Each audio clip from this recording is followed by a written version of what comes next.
নমস্কার। যুক্তি তর্ক সঙ্গে অর্কই আপনাদের স্বাগত। আপনাদের সঙ্গে আমি অর্কপ্রভ সরকার। নির্বাচনের ডাকে কাঠি পড়েই গেছে। আনুষ্ঠানিক দিন ঘোষণাটুকু বাকি।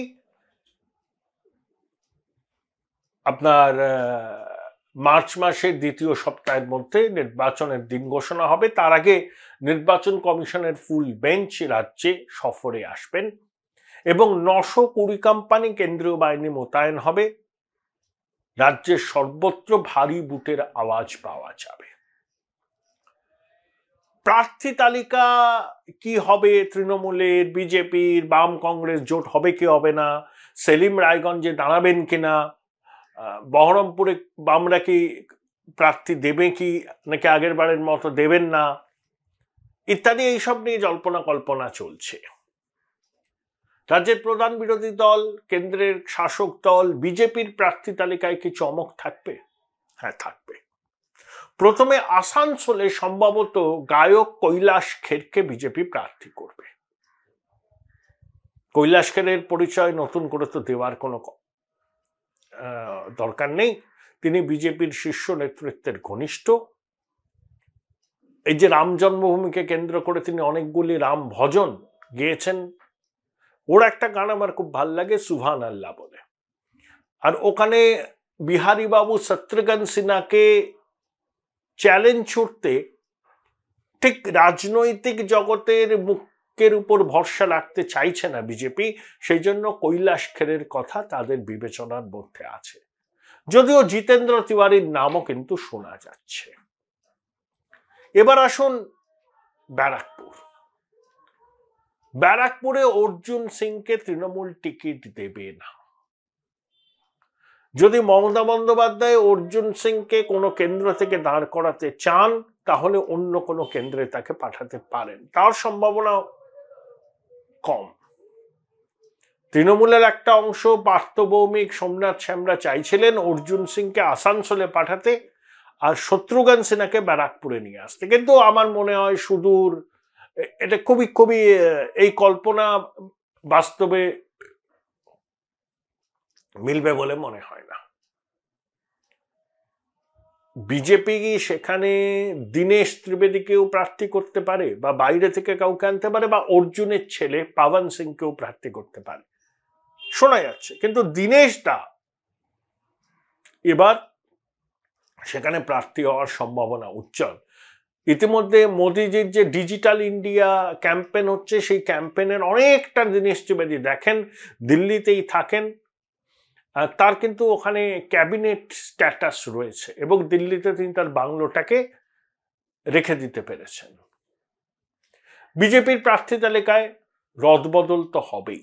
প্রাক্তন বিদেশ সচিব হর্ষবর্ধন শ্রীংলা সম্ভবত দার্জিলিং লোকসভা কেন্দ্রে প্রার্থী হবেন। তিনি অমিতজির সঙ্গে কথা বলেছেন, পাহাড় ঘুরে বেড়াচ্ছেন। পাহাড়ে বিনিয়োগ টানতে শ্রীংলা সিআইআই এর সঙ্গে অন্যান্য প্রতিষ্ঠানের সঙ্গে উদ্যোগ নিচ্ছেন। সেখানে জব ফেয়ার করেছেন নিজের উদ্যোগে।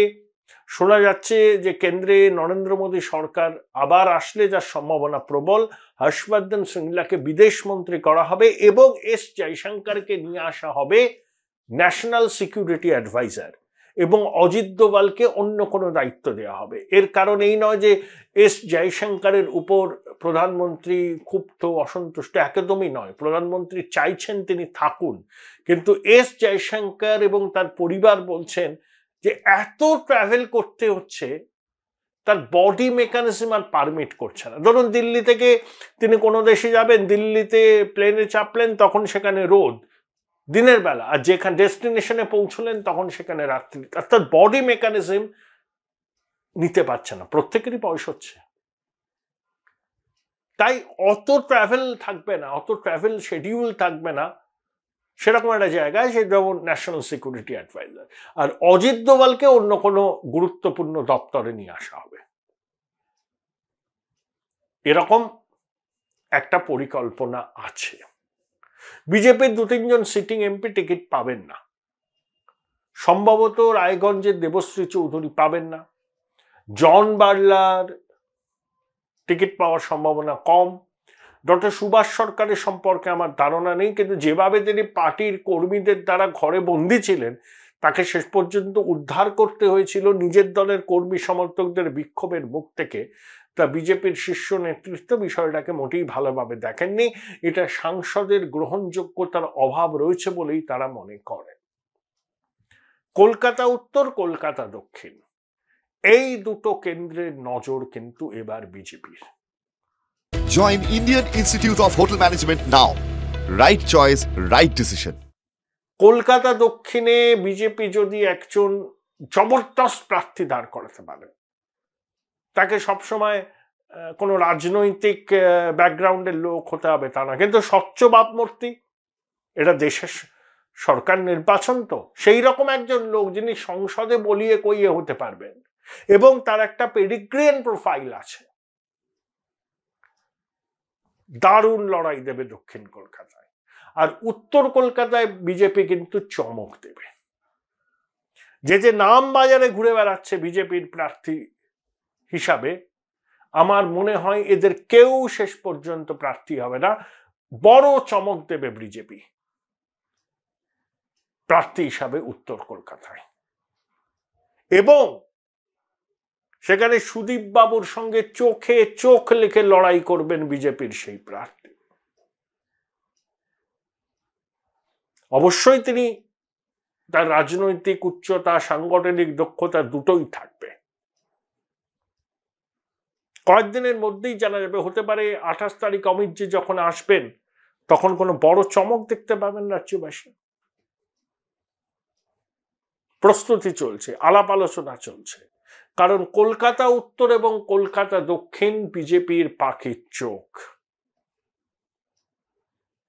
আরো কিছু চমক থাকতে পারে, সঙ্গের কেউ অন্য কোনো জায়গায় দাঁড়াতে পারেন, যেমন সৌমেন্দ্রনাথ মুখোপাধ্যায়, প্রাক্তন অ্যাডভোকেট জেনারেল, তিনি কৃষ্ণনগর থেকে লড়াই করতে পারেন।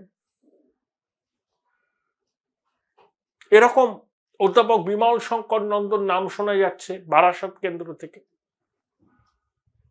যদিও তিনি মেদিনীপুরের মানে ঘাটাল কোনো কেন্দ্র থেকে দাঁড়াতে চান,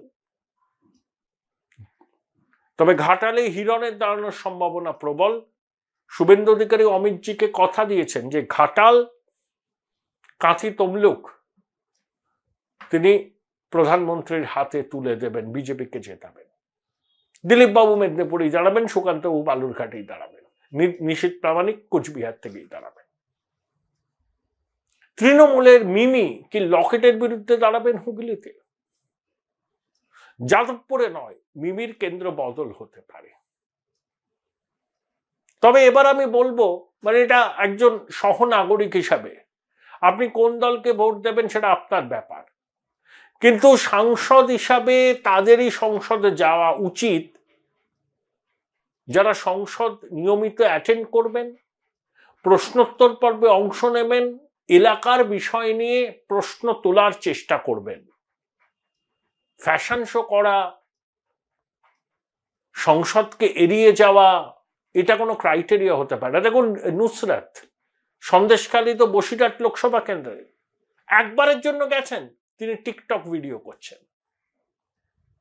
সুনীল দত্তের মতো সিরিয়াস পলিটিশিয়ানকে আমরা দেখেছি, এবং কি তাপস পালও খুব সিরিয়াস ছিলেন। তাপস বাবু যখন প্রথম বিধায়ক হন, সম্ভবত 2001 সালে, নিয়মিত অ্যাসেম্বলি যেতেন, প্রত্যেক দিন, একটা দিনও বাদ যেত না। তখন বিরোধী দলনেতা ছিলেন পঙ্কজ ব্যানার্জি, নিয়মিত মনোযোগ দিয়ে অ্যাসেম্বলির প্রসিডিংস ফলো করতেন, পড়তেন, সিনিয়র লিডারদের সঙ্গে আলোচনা করতেন। আমি নিজের চোখে দেখেছি তাপস বাবুকে। কিন্তু মিমি, নুসরাত, দেব এরা সংসদে কবে গেছিলেন নিজেরাই মনে করতে পারবেন না। কিন্তু ওই একবার এমপি তো হয়েছি, আবার যদি হতে পারি অসুবিধাটা কি? দিদি যদি জিতিয়ে দেন, আর সংসদের অধিবেশন শেষ হয়ে গেল, তারপরে ইস্তফা দিতে যাচ্ছেন। ইস্তফা তো স্পিকারকে দেবেন, তো দলনেত্রীকে ইস্তফা দেবেন কি?